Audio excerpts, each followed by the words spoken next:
you know, and like just to live the thing up. But I do have a lovely audience. Hi guys, thanks for coming. Hi guys, how are you doing?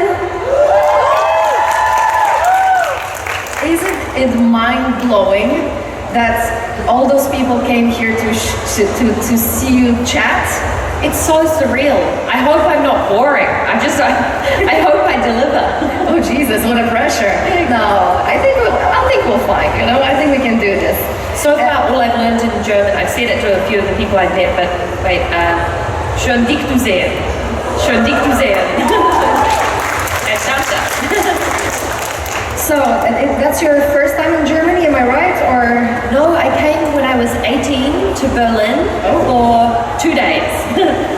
So a long time ago, at a very short visit. I feel like it's my first time, but I was doing a Kon-Tiki tour back then. Do you guys know what a Kon-Tiki tour is? I think they're too young to know, but I know what the Kon-Tiki tour is. That's a pretty cool thing. I don't know if they're still running. I think they are. Really? They do, yeah. It's like you get in a bus and you go all over Europe, and it's like 2 days in each country. It was amazing. It's wild.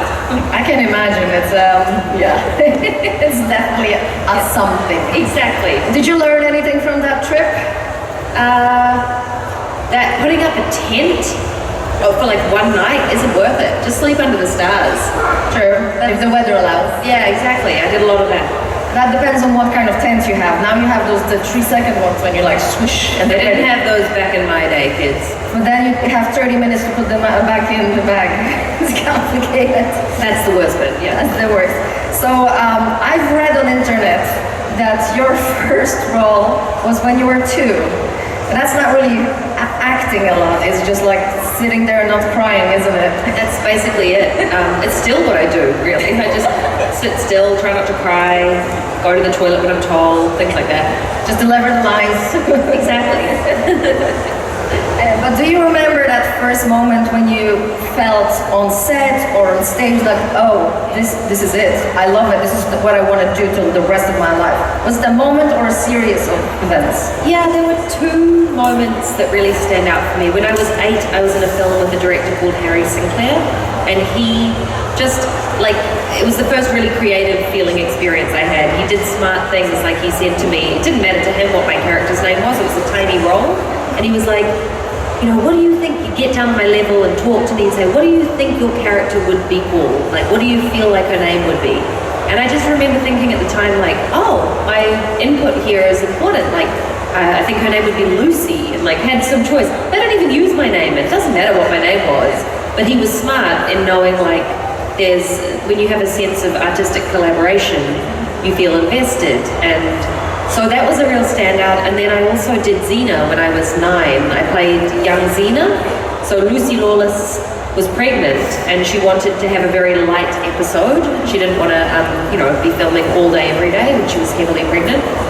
So they basically had an episode where her soul, Xena's soul, gets put into my body. So I'm playing like little Xena. And it was amazing. I mean, it was the first time I did like a possession, of like playing somebody else, which turned out to come in handy by the time I did IZombie, where I was playing different people all the time. So that was something that I started early and remember finding very rewarding. I can imagine. And talking about IZombie, when you got the script and you read like the description, I was like, this is way too crazy to work. Like, what was your thoughts? Because when you read the description of the show, it's like, the idea is a little bit... Yeah. Well, it's interesting. When you make a pilot of a TV show, you never have a clue what the show is really going to be. Like, it's a whole lot of people with an idea, and it's, some broad strokes on the character, but we didn't know when we shot the pilot that Liv would really take on these different personalities. In the pilot, she eats this brain and she has like a couple of memories of a character, and there's a little bit of that, but what I signed up for, I had no idea. Like, with the idea that I would have to sort of morph each week, that wasn't something I knew, which was good because I would have been very intimidated. So it was nice that they just sprung that on me as we went. But I think this is more interesting because you're not stuck in one character, you're a character in a different character, so that must be interesting and challenging at the same time, no? Yeah, I mean, it's kind of a dream role. It's so creative and imaginative, but and thankfully we moved fast enough that I didn't really have time to stress. I just sort of had to come up with it and keep going, because I think it's one of those things, if you had 6 months to prep, it would be way harder because you overthink and you have like so much work you could do. Whereas I was like on YouTube at like 11 p.m. looking up a Russian accent for the next morning, or there would be things like it was hectic. Do you remember any specific personality that you had to take on that was challenging and it was like, oh, I don't know how I'm gonna do it? To be honest, the hardest one to do was I think it's the first episode of season 2. And it's where I play a really unappealing, grumpy old man who's quite racist and he's quite mean and cruel. And I just didn't like playing that. I hadn't had to do that before. And that was way harder than anything like the dancing or the other stuff. That was like more of a joy. But I found it hard to play a character that I didn't really like. Okay, fair enough. Yeah, that makes sense. You don't want to be friends with that guy. And I'm just going to turn very quickly to see, yes, we do have questions. Also, just going to move a little bit so you can see them. And my dear audience, please shoot the questions. Yes. Hi, Rose. What is your favorite scene in Once Upon a Time and your tired scene? My favorite scene in Once Upon a Time is... I've been telling a couple people is I really enjoyed the scenes where I got to fly. I had never done harness work like that before, so they have such an amazing setup.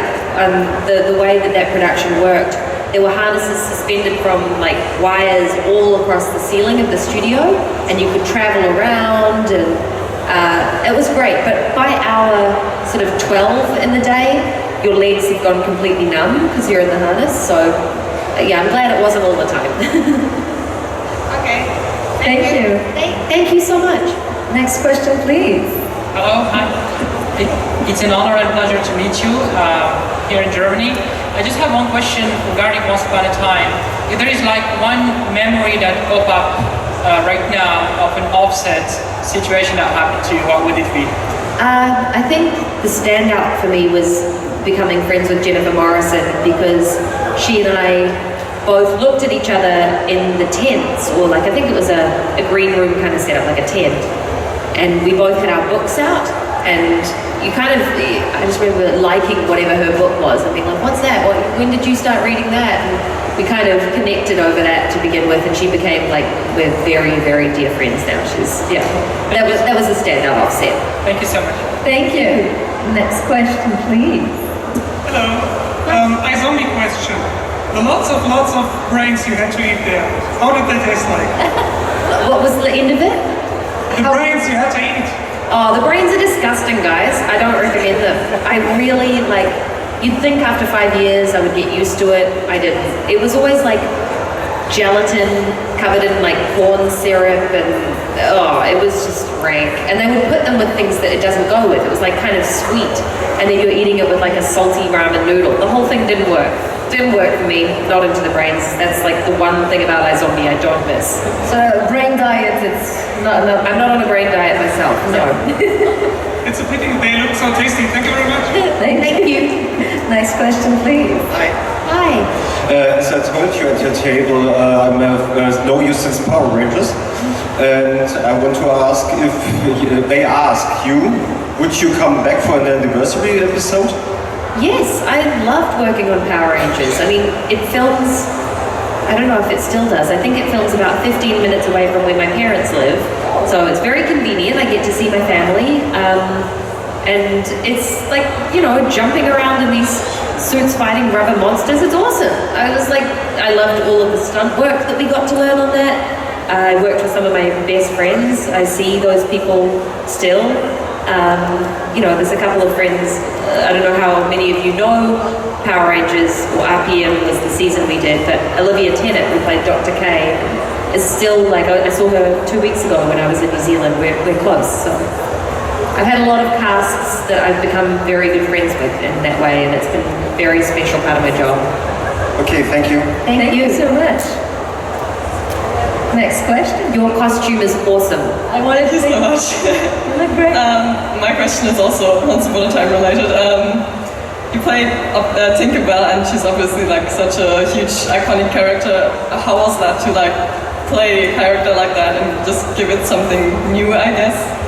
Yeah, I mean, what's nice about that show, when you work on Once Upon a Time, they don't want you to play the characters as we've seen them in storybooks over the years. Like, they really want to ground them in real people.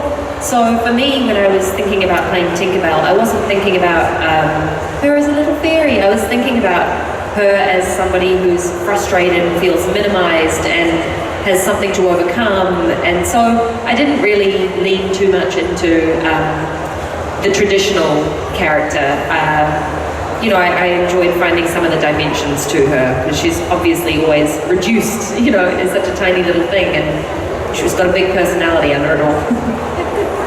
Thank you. Thank you. Thank you so much. Next question, please. Hello, Rose. First of all, thank you so much for coming here. It's very joyful that you visited us here in Germany. And I wanted to ask, which roles do you prefer? Shooting sci-fi movies like IZombie, or do you prefer something like romance and drama in Christmas Prince? Firstly, I want to say thank you guys for having me. I'm very, very flattered and honored that you guys would come out and say hello. So thank you. I also want to apologize because I was supposed to come here a couple of years ago, and I know a lot of people made plans for that. And with the best problem in the world, I had to work. So I was lucky in that I had a job. I'm always grateful for that. But I'm really sorry to anybody who I disappointed when I couldn't make it that time. And I hope that I'm making up for it, and I appreciate your patience. So thank you guys. And thank you for just having me in Germany. This is such a cool spot. I've never really, you know, been able to spend much time in Europe at all. So I hope to come back many more times. To answer the question, I think I like playing the variety of genres. I feel really lucky that I have been able to work in comedy, drama, sci-fi, action, all sorts. And I think like that's the best version of actor that I am. I'm like kind of good at moving around in those different worlds, and I don't ever have a chance to get bored because everything is always so different. And I'm working on a comedy series now called Ghosts. I don't know how many of you have had a chance to see it. I think it's on something called Wow Here. If that was, it's like a sky something. Yeah, because anyway. Yeah, so that's been fun because that's an out and out comedy, and we just go to work and literally laugh every day, and that's been really cool. But at the same time, you know, I'm itching to get back into something dramatic at some point, and I did a play a couple of years ago that felt great to do that again. So I like the variety. I hope I get to continue with it. Thank you. Thank you very much for your answer. Sorry, I was standing there. I was like, she's gone. I was that boring? Very bad. Thank you. Thank you. Hi. I have a bit of a funny question if you're up for that. My question is if you would be a fruit, which fruit would you be and why? A fruit? Yes. Oh, good question. I love fruit. Thank you. I get a nice fruit bowl. My husband makes me a fruit bowl every morning. He's very kind. Yeah. At the moment, we're on a bit of a melon binge. Like, there's a lot of melon variety, guys. I don't know if you know that. We've got honeydew, rock melon, watermelon. Like, I mean, really, the list goes on. So I feel like, given that I like to play different characters and be different things, I'd be a melon because there's a bit of variety in there. And then you have the tiny melons as well. Oh yeah, and I like gardening too. I've grown melons before, and that's cool. Thank you. Thank you. And you, what fruit would you be? Yeah, good question. Let's turn the camera back on you. I think I would be a pineapple. Ooh. Because of the whole spiky on the outside and very soft on the inside thing. So Well, you don't seem too spiky to me. You seem lovely. Thank you. Next question, please. Hi. What person would you go to a Comic Con for? Ooh, what person would I go to a Comic Con for? I would love to meet. Look, I'm a big fan of The Office. I love The Office. So I feel like I would like to go to an Office convention sometime. I think I would really enjoy that. I also, what other genres would I be mad to go see? I would like, comedy is kind of my thing that I enjoy a lot watching. So sort of icons from the comedy world, Steve Martin, people like that I'd be very excited about. Yeah. That would be a good Comic Con. Yeah, a comedy Comic Con. Have you done that? Comic Con. Comedy Con. Guys, you heard it here first. We're putting one on. Next year in Dortmund. Let's go. Comedy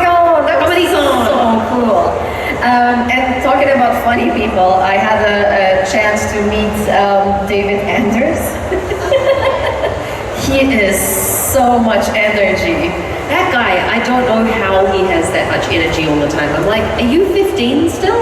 He's got this like child, like just can go and go and go. I'm like a grandma.